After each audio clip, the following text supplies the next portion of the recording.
And a very good afternoon, Phuket. This is Nick Anthony, and welcome to the Going Green show number 83. The time is 3:16. I hope you're having a fantastic day. If you've been out on the beach, skies are blue, and the sea is a little flatter than it's been this last week. With that, of course, good news, not as much trash coming up.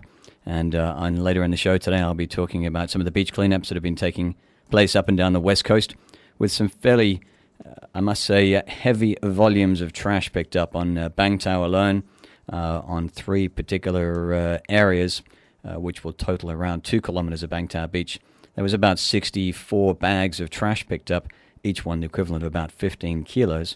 So about 300 kilograms of trash was picked up out of Bangtao Beach. So thanks very much to all the volunteers who got involved last week in the formation of the Bangtao Green Club and came together to make Bangtao look a better beach. And indeed, I was there yesterday, and it was looking beautiful. So do go enjoy Bangtao Beach. Go check it out. And if you see some trash, please pick it up. I'm going to start this afternoon's show with an article that was written by one of Thailand's most prominent Buddhist preachers. His name is Vachira Medi, Kun V. Vachira Medi, and this was in the Nation newspaper. He stated that the environmental degradation today poses a major threat to humanity, yet most people seem oblivious to the urgent need to tackle the problem. It remains to be seen whether efforts to create global awareness will succeed. Perhaps humans will just wait until the crisis deepens. As the saying goes, a tear is not shed until a coffin is seen. The environment is being destroyed for four main reasons. Firstly, too many people still believe humans are its masters and can do whatever they want with its natural resources. They deal with it antagonistically, as an underling. The Industrial Revolution ended the simple agrarian approach that met basic needs at a slow rate and gave nature a chance to heal. It no longer gets the time to regain equilibrium. We cannot now turn back the clock. But if we show concern for the environment and adopt appropriate rates of production and consumption, we can ease the degradation. Humans in the age of capitalism are motivated to consume more and more. They're led to believe that consumption creates happiness. The accepted wisdom is that more consumption leads to economic expansion. But this overlooks the fact that more consumption means quicker depletion of natural resources.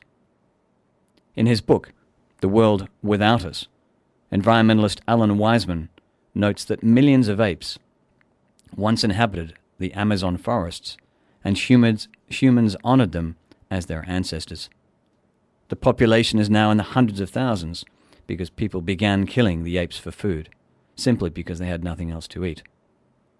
When humans start to eat their revered ancestors, is it not the writing on the wall, warning of tragedy for humanity as a whole?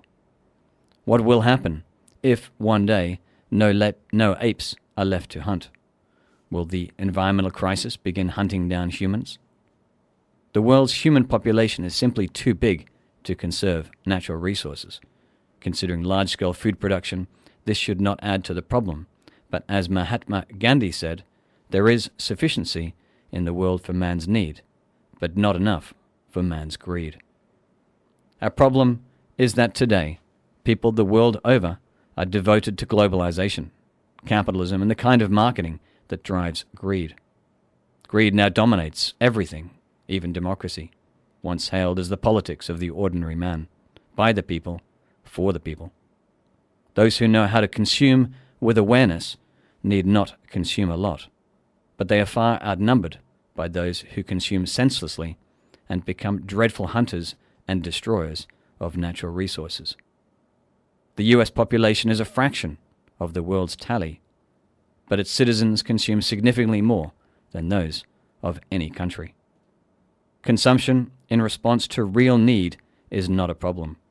What creates problems is consumption in response to artificial needs.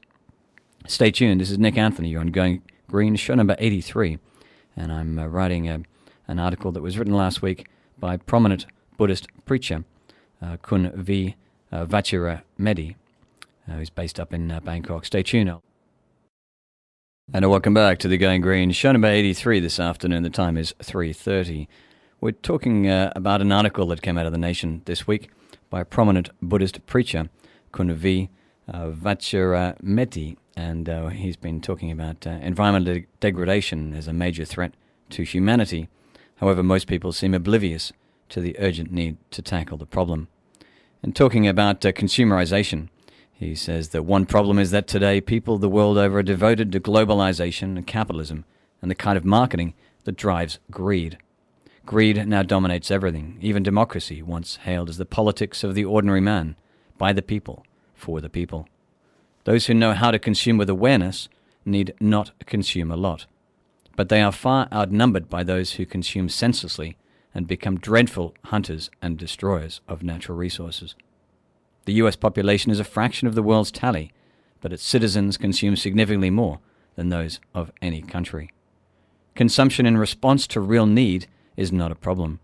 What creates problems is consumption in response to artificial needs. The environmental crisis originates from the crisis in people's minds. Therefore, the main methods to solve it should start with a revolution of the human mind. The misconception that humans are masters of the environment must be replaced with the understanding that we are merely a part of the environment. Destroying it destroys us. Large-scale manufacturing to feed vast markets should be scaled down so that nature can heal itself, enough to accommodate future generations. Consumption in response to greed should be replaced by consumption in response to need. Real need does not derive from advertising or social trends that emphasize glamour. Garments should be used until they're worn out, and food never wasted. We should return to basics and appreciate the true value of everything we consume. Humanity must awaken to the danger of globalization, this uncontrolled domination through capitalism and senseless consumption. If not, the passenger bus called humanity will inevitably head towards a deep abyss. The environmental crisis has its origins in human beings' error-prone minds. With our thoughts, we make the world, as the Lord Buddha once said. Our false conceptions have led us to a world of peril. If we begin correcting our course with the belief and the attitude of humanity, it should lead to real fundamental changes. Very good article there by Buddhist preacher Kunvi Vachirameti in the Nation newspaper. Actually, on the first Sunday of every month, he writes an article in the Nation. Very good piece. And then we'll be back with more Going Green news. Stay tuned. Welcome back to Going Green Show. We're going to talk a little bit about oceans. Well, it takes a summer, such as we're having, to bring us close to the elements on which our own island shores were founded. And you suddenly remember that we're surrounded by the sea. The sea defines and delineates us. It sustains and supports us. It provides 50% of the air we breathe, and it carries 95% of our global trade by volume. Yet most of us only interact with it for those few weeks when it becomes our resort and our playground, a place of careless abandon, left littered and abused once we're done with its festival charms. Jet skis, for example, pump out almost as much fuel into the sea as they burn up in their petrol-head frolics. Defied by its greater vastness, we chose to ignore the ocean and fly over its expanses, as though it were a veil drawn over our sins, of which there are many. As Joseph Conrad noted in the opening pages of Heart of Darkness, Britain's greatness was floated upon the sea, as did most of the colonial powers, the arena of its imperial sway. Yet those same waterways, busy importing Britishness to every corner of the globe, were also conduits of shame. The terrible triangle of the slave trade, which took beads and cloth to Africa to exchange for human beings who were traded to the Caribbean in return for sugar, our 18th century fix. For centuries we had no idea actually how deep the ocean really was. It was thought that the sea was bottomless, just as the world was a flat disk, over whose edges which one might sail into the void or into the maw of a monster. Medieval myths even believed the sea was continued over our heads. Worshippers coming out of a church in East Anglia claimed to find an anchor entangled on a gravestone, and a strange being climbing down a rope from an unseen ship in the sky, only to evaporate under the unnatural pressure. It wasn't until 1773 that Constantine John Phipps, the second Baron Mulgrave, an officer in the Royal Navy, and also the first European to properly describe the polar bear, began to sound the ocean bed. Phipps employed a lead-weighted line to measure the distance between himself, an 18th century surveyor, and the bottom of the ancient sea between Iceland and Norway. That strand of hemp linked the Enlightenment with the prehistory of the Earth. It drew 4,000 feet and for a century remained the deepest known measurement of the ocean. It took 200 years for humans to explore the ultimate profound, with the descent of the bathyscaphe Trieste nearly 7 miles into the Mariana Trench in the Pacific in 1960, creaking as it took 5.5 hours to reach the bottom, only to discover its arrival had stirred up so much silt it proved impossible for its 2-man crew of aquanauts to see what lay beyond its portholes. The blindness was emblematic. Until then it was thought that the world above had changed, but the ocean below had not, or so we assumed. Until the 1980s, Britain was routinely dumping nuclear waste on its watery doorstep in the northeast Atlantic. Heavy metals, PCBs, byproducts of a civilized state, enter the marine food chain and end up in its alpha predators, such as the orcas and sperm whales, turning them into the most polluted animals on the planet. We've bespoiled the sea with our jetsam, purposefully or not, precisely because the sea remains invisible to us. Were it to become suddenly pellucid like a great glass tank and reveal truly what a trash heap we've turned it into, would we act any differently? Britain may be proud of its maritime past, yet in the recent round of assessments for 127 marine conservation zones around its coasts, only 31 have actually been selected by the government for consideration. Largely as a result, one suspects of the weight given to opposition from recreational users, a potent symbol of our sense of watery dominion. Meanwhile, new battles over the sea and its resources are being fought.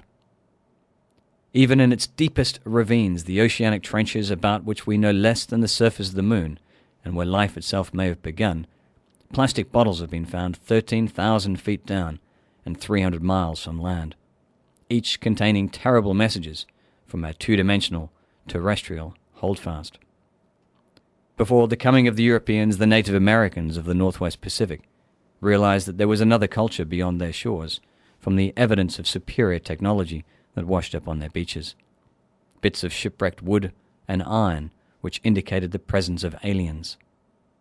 I can only presume that sperm whales, which can dive deeper than any other living animal and spend most of the time in the sunless depths searching for squid with their sonar clicks, greet these plastic bottles with the same sense of trepidation.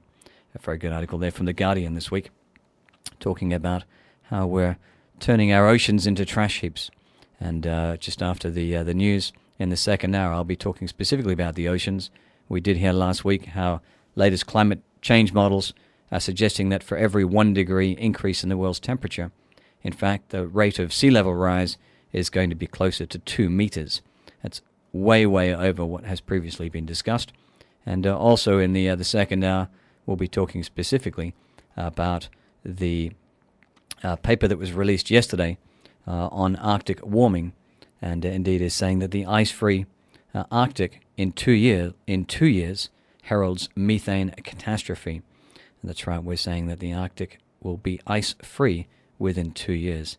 This is many decades before what was previously expected only 2 to 4 years ago. Stay tuned, this is Nick Anthony. You're on the Going Green, show number 83. The 80s, 90s, noughties, and now. Phuket's Live 89.5. Feel good. And welcome back to the Going Green Show, show number 83 this afternoon. The time is 4:16. I do hope you're having a fantastic day. I've been talking in the first hour how there's a misconception that humans are masters of the environment and how they must be replaced, or how it must be replaced, with the understanding that we are merely a part of the environment. Destroying it destroys us. Environmental degradation poses a major threat to humanity, yet most people seem oblivious to the urgent need to tackle the problem. This was an article that I read out in an op-ed actually from the Nation newspaper on the first Sunday of every month by a Buddhist preacher whose name is V. Vachira Medi. A lovely article that he wrote. And in follow-up to that, we've been looking at the international news for the week. And one of the most important news items to come through was a very important piece that came out in the new Nature magazine on the costs of Arctic warming from a professor called Peter Wadhams, who's the co-author of this newspaper. He also wrote it with a fellow called Dr. Nafiz Ahmed, who's an executive director of the Institute for Policy Research and Development and author of A User's Guide to the Crisis of Civilization and How to Save It, amongst other books. There we are, quite heavy guys, but let's take a look at what they've got to say. Firstly, they're suggesting that the Arctic will be ice-free within 2 years, and that in fact will herald a methane catastrophe. This new paper in the journal Nature argues that the release of a 50 gigaton methane pulse from thawing Arctic permafrost could destabilize the climate system and trigger costs as high as the value of the entire world's GDP. The East Siberian Arctic Shelf's ESAS, a reservoir of methane gas hydrates, could be released slowly over the next 50 years, or potentially catastrophically fast in a matter of decades, if not even 1 decade, the researchers have now said. Well, not everybody, and this is coming out of the Guardian on their environment page, and not everyone agrees that the paper scenario of a catastrophic and imminent methane release is plausible. NASA's Gavin Schmidt has previously argued that the danger of such a methane release is actually quite low, whereas scientists like Professor Tim Lenton from Exeter University, who specialize in climate tipping points, says the process would take thousands, if not tens of thousands of years, let alone a decade. But the question is, do most models underestimate the problem? A new paper in the Proceedings of the National Academy of Science projects that the Arctic will be ice-free by September 2054. Well, that departs significantly from empirical observations of the rapid loss of Arctic sea ice, which is heading for disappearance within 2 or 3 years, according to this Nature co-author and renowned Arctic expert, Peter Wadhams. He's also the head of the Polar Ocean Physics Group at Cambridge University. If Professor Wadhams is correct in his forecast that the summer sea ice could be gone by 2015, then we might be closer to the tipping point than we realize. To get to the bottom of the scientific basis for the Nature paper scenarios, the author interviewed Professor Wadhams, and this is what he had to say. Question: Peter, how long do we have before the Arctic summer ice disappears? He suggests that given present trends in extent and thickness, the ice in September will be gone in a very short while, perhaps by 2015. In subsequent years, the ice-free window will widen to 2 to 3 months, then 4 to 5 months, etc.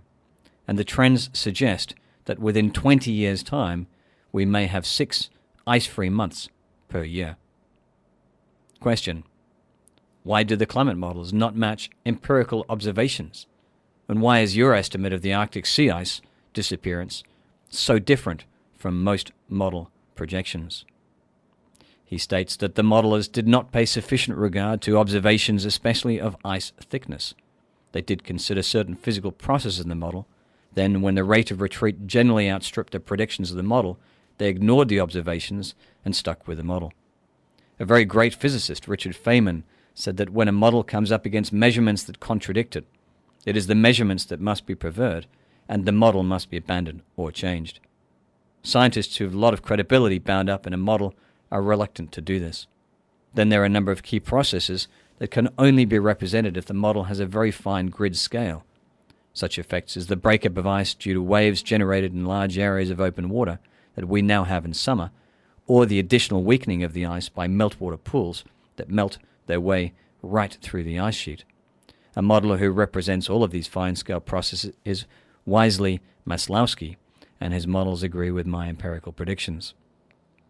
The question to Mr. Wadham was, Professor Wadham, was our global emissions trajectory is already on track to breach 2 degrees in the coming decades. What does a 2-degree world imply for the Arctic melt and the potential for methane release? He states that we're already in a 2-degree world in terms of the heating potential of carbon dioxide that we've already put into the atmosphere. The heating will reach 2 degrees before 2050 and will then go on to a 3 to 4 degree global rise by the end of this century. Even a 2-degree rise would involve the probable loss of Arctic sea ice for much of the year, and 4 degrees centigrade for most of it, which will ensure maximum methane release from the exposed shallow seas of the continental shelves. Question: what does the loss of the Arctic summer sea ice mean for the climate? And how will this impact on society and the economy? He states that our own model shows that the methane release from the ice retreat will add about 0.6 degrees centigrade to global warming by 2040. Adding on the faster sea level rise and trend towards greater extremes in weather, largely due to jet stream displacement, that means that the increased risk of catastrophic floods in less developed countries, particularly here in Southeast Asia, and a decrease in food production at a time when world population is rapidly increasing. The question was, what is the link between the permafrost melt, methane release, and the loss of the Arctic sea ice? After 2015, if the Arctic ice becomes free in summer, is there a heightened danger of methane release? He goes on to say that the loss of the sea ice leads to seabed warming, which then leads to offshore permafrost melt. That in turn leads to methane release, which leads to enhanced warming, which leads to even more rapid uncovering of seabed, etc., and it's a vicious cycle. If a large release has not occurred by 2016, the danger will be continuously increasing.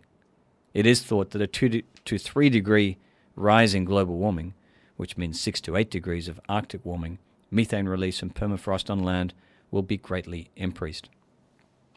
So not very good news. People do say that a catastrophic methane release over 10 years, which is this professor's worst case scenario, is a very low probability event, and we don't really need to worry about it.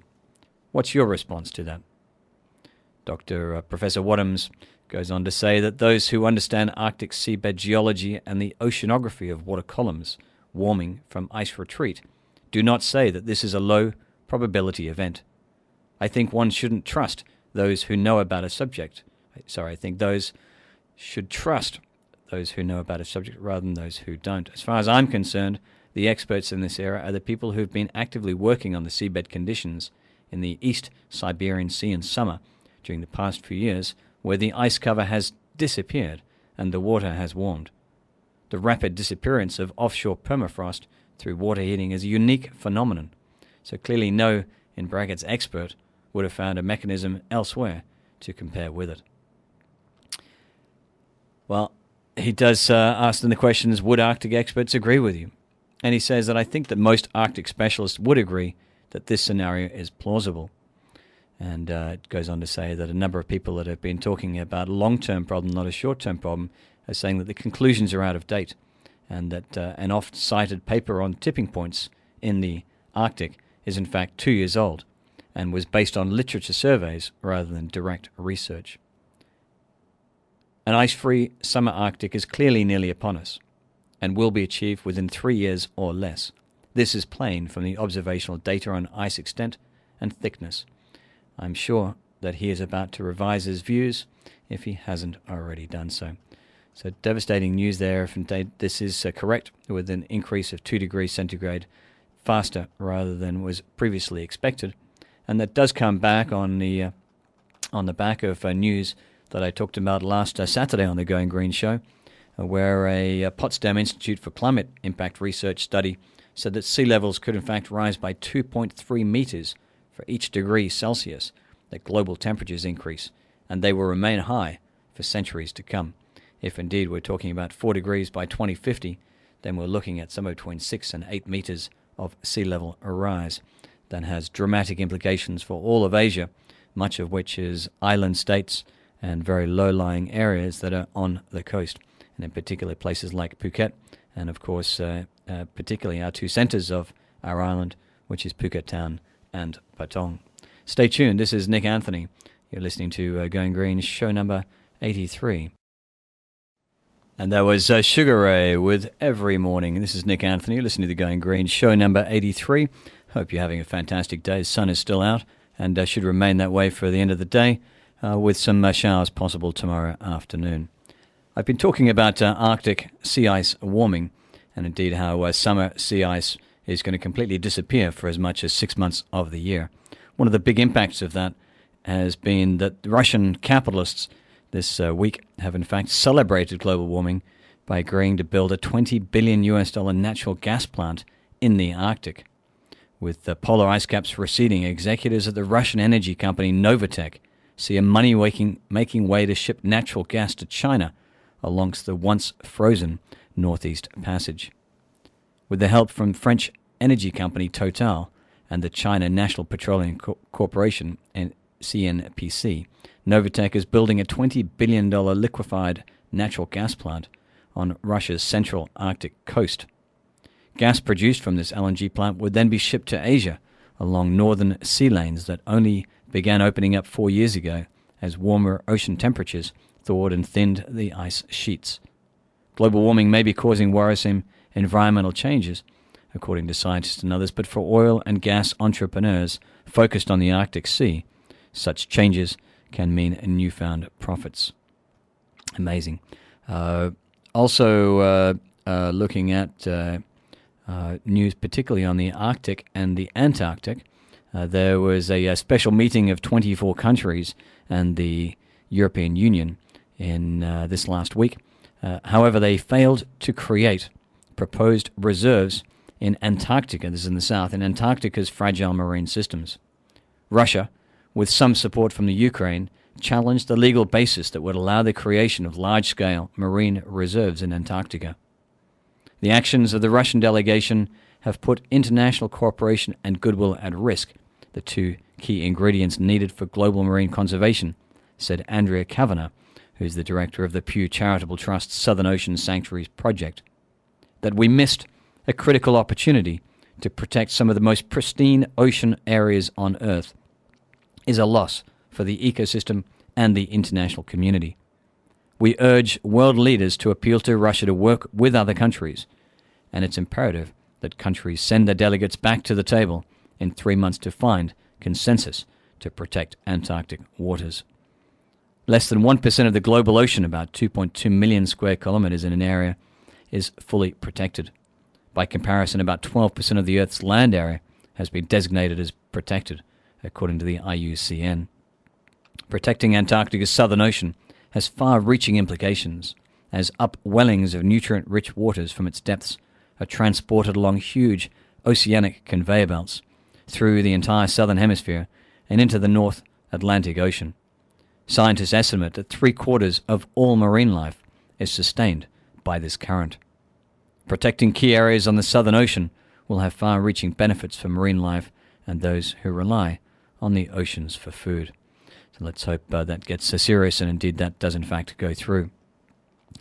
On news closer to home this week, China's air pollution levels, as we've heard about the last 2 months, have in fact reached dire levels, even breaking the upper limits of the Air Quality Index earlier this year. In a sign that the government is serious about tackling the crisis, the China Daily announced Thursday that China will spend $275 billion over the next 5 years to reduce emissions and launch anti-pollution programs. The funds, which exceed the total economic output of Hong Kong last year, will target emissions in the densely populated areas surrounding Beijing, where residents have suffered through off-the-charts pollution, and of course, all its accompanying illnesses. Air pollution caused more than 1.2 million premature deaths in China in just 1 year, while some Beijing schools are building air-purified domes over playgrounds so children can play outside safely. Anti-pollution protests have grown more and more prevalent all over the country. Before Thursday's announcement, China had already pledged $16 billion to specifically help Beijing build and update sewage and garbage treatment, plant new forests, and curb illegal construction. The nation also invested twice as much as the US in clean energy projects last year. So China having to really make a big effort and getting to crisis situation, which is normally the time that action finally starts. And lastly, on international news, New York has banned shark fins starting July the 1st, 2014. Very good news. New York following a few other states across the U.S., and hopefully that's going to become American-wide. And lastly, some observations out of the University of Hawaii that have said that large predatory fishes from the offshore waters around Hawaii have been ingesting a surprisingly large amount of plastic. These observations are the first of their kind in scope and in number, and they suggest that more attention should be given to marine debris in subsurface waters, as well as to the potential food web implications for human consumption. Over a 6-year period, researchers investigated the stomach contents of a large number of fish representing 10 predatory open ocean species, including commercially valuable tunas and billfishes. 7 of the 10 species were found to have ingested some form of debris with varying degrees of efficiency. Well, problem, of course, is that it enters these, or the toxins actually are transmitted into the fish after they've consumed the plastic, and ultimately that gets transferred to us who consume the fish. So, ocean seas, imperative we continue to keep our beaches clean and do our best to maintain clean oceans, particularly here in the Andaman Sea. This is Nick Anthony, Going Green, show number 83. I'll be back with local news in just a moment and a review of this weekend's paper. Stay tuned. And this is Nick Anthony on Going Green, show number 83. Welcome back. We've been talking international news, and I'll wrap up this afternoon's show with some local Thai and local Phuket news. Thailand has agreed to build 3,000 megawatts of solar power capacity by 2021. It's actually 50% more than was previously announced after approving new subsidized rates for rooftop and village-based projects. Very, very good news. The government will work with the Village Fund, which is a state-run microcredit provider, to develop 800 megawatts of community-owned PV plants by 2014. In addition, 200 megawatts of rooftop installations built by the end of the year will be eligible for the special rates that it has in fact said. Half must be built on residential homes. Thailand follows Europe and Japan in offering feed-in tariffs or fixed rates above the wholesale price of power to attract investment into renewable energy. Thailand, which relies on fossil fuels for 80% of its energy consumption, seeks to build 13,000 megawatts of clean energy capacity by 2021. The ministry announced tariffs as high as $225 or nearly 7,000 baht per megawatt hour for the smallest rooftop projects. That's about 57% above the global average for crystalline photovoltaic projects, according to data compiled by Bloomberg. The projects will sell the power to the government under a 25-year contract. Very good news. Let's take a look at this weekend's edition of the Phuket News, just out yesterday. 20 baht at newsstands and available across the island. And there is some good articles in there, in particular one from Kun Nok, who runs Seek here on Phuket, discussing Mai Khau's wetlands. It's on page 6 on the environment, and the need to save their pristine areas. JW Marriott with the IUCN and Seek are in fact looking to work with the government and have had discussions to pull together an environmentally friendly area up in Mai Khau and really do its best to protect what are a number of beautiful lakes, fabulous wetlands with a very diverse array of particularly bird life up there in Mai Khau. It is one of the last areas in Phuket, and it would be a shame indeed if it was destroyed. So well done, Kun Nok, for writing that article and for supporting Mai Khau's wetlands. On Queen Sirikit's 81st birthday, which will be on August the 12th, and there's actually the next day on August the 13th, there'll be a second underwater cleanup that aims for a world record number of paddy divers. This is being organised by Go Eco Phuket. You can go to Facebook and take a look at that, Go Eco Phuket. And they're also going to do a massive island-wide beach cleanup from 4:30 p.m. that afternoon. That's August the 13th. I'll be giving you another update before that date, but do join in somewhere along Phuket's coastline and help to keep our island clean and green. On page 7, there's a photo and some details on the Turtle Foundation donating 100,000 baht to the Injured Turtle Rehab Centre and the Sea Turtle Nursery Conservation Program. The Mai Khau Marine Turtle Foundation local efforts have included beach cleaning, fundraising mini-marathon, an educational project for local Mai Khau students, and a turtle release. Well done to the Mai Khau JW Marriott, who for the last decade have been supporting the Phuket Marine Biological Centre's Injured Turtle Rehab Centre. They need support and are always looking for volunteers and always looking for financial support. And on the paper, there's an article there about officials locally here in Phuket under pressure to sort out Phuket's beaches. Officials actually came together on July 16 to try to come up with a formula to bring some sort of order to Phuket's chaotic beach businesses.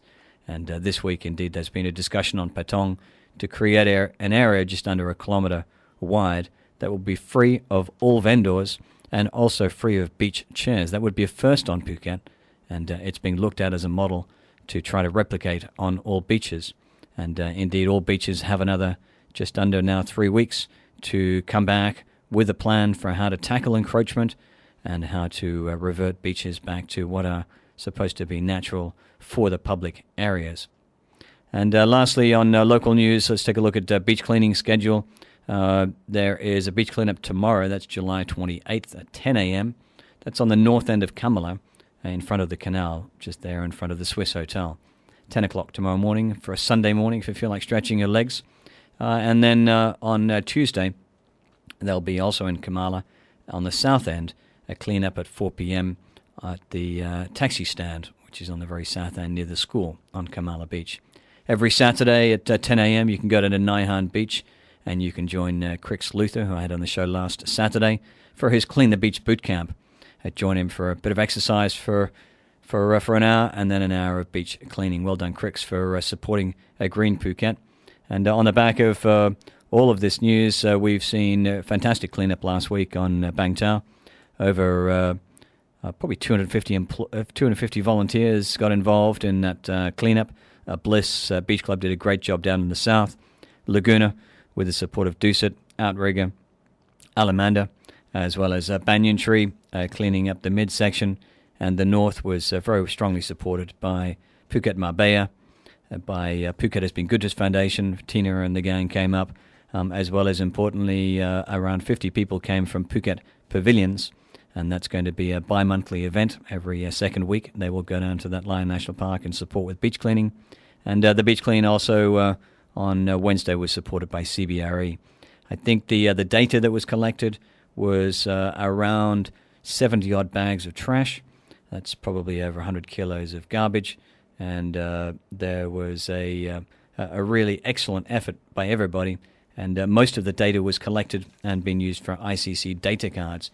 Just to give you an example, on the strip that we cleaned up in the north end of the beach, we got 110 Red Bull bottles, 50 beverage glass bottles, 30 grocery bags, 150 plastic bags. We got 220 straws.